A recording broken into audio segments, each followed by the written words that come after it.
Time, speed and ডিস্টেন্সের উপরে আসা competitive এক্সামের একটা ইম্পর্টেন্ট অঙ্ক দেখে নাও। কি বলেছে? বলেছে যে একটি বাস স্টেশন থেকে প্রতি 30 মিনিট পর পর একই দিকে যাত্রা শুরু করছে, আর প্রতিটা বাসের স্পিড সেম রয়েছে। তারপর বলেছে জেড একজন ব্যক্তি, সে বাইক চালিয়ে কত কিলোমিটার বেগে আসছে? 25 কিলোমিটার পার ঘন্টা বেগে বিপরীত দিকে আসছে, বাসের দিকে আসছে।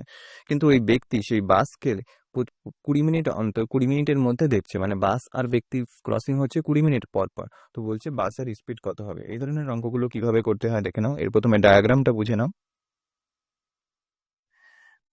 মনে করো এখানে আছে বাস, বাসটা যাচ্ছে এইদিকে, আর যে জেড সে আসছে এইদিকে। বাস এখান থেকে 30 মিনিট পর পর ছাড়ছে, এখান থেকে বাস 30 মিনিট পর পর ছাড়ছে।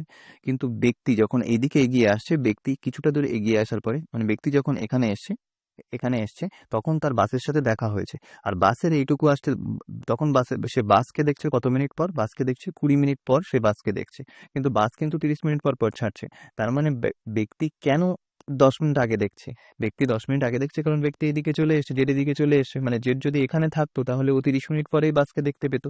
তাহলে জেড এইখানে এইখান থেকে এইটুকু আসতে জেডের কত সময় লেগেছে? এইখান থেকে এইটুকু আসতে জেডের সময় লেগেছে 20 মিনিট। আর বাসকে তাহলে এখান থেকে বাকি পথটুকু যেতে কত সময় লাগবে? বাকি পথটুকু যেতে বাসের লাগবে 10 মিনিট সময় লাগবে। তাহলে এখান থেকে সেই ব্যক্তি আর জেডের টাইমের রেশিও কি আসলো? বাস টু জেড, মানে সেই ব্যক্তি, তাদের টাইমের রেশিও কি আসলো? বাসের এইখান থেকে এইটুকু যেতে বাকি সময় কত লাগবে? 10 মিনিট। আর জেডের এইখান থেকে এইটুকু আসতে কত টাইম লেগেছে? জেডের এখান থেকে এইটুকু আসতে টাইম লেগেছে 20 মিনিট। তাহলে এখান থেকে টাইমের রেশিও আসলো 1:2। এখান থেকে স্পিডের রেশিও কি হয়? যেহেতু ডিস্টেন্স ইকুয়াল আছে এখান থেকে এটুকুই, তাহলে এদের স্পিডের রেশিও টাইমের রেশিওর উল্টো হবে। মানে কত হবে? 2:1। তার মানে কি বোঝা গেল?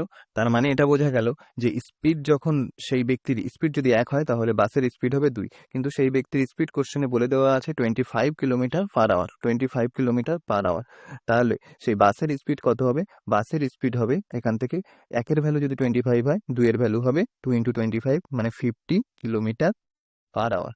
এটাই হলো কারেক্ট অ্যান্সার।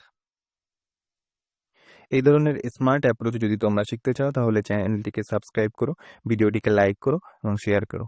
Thank you.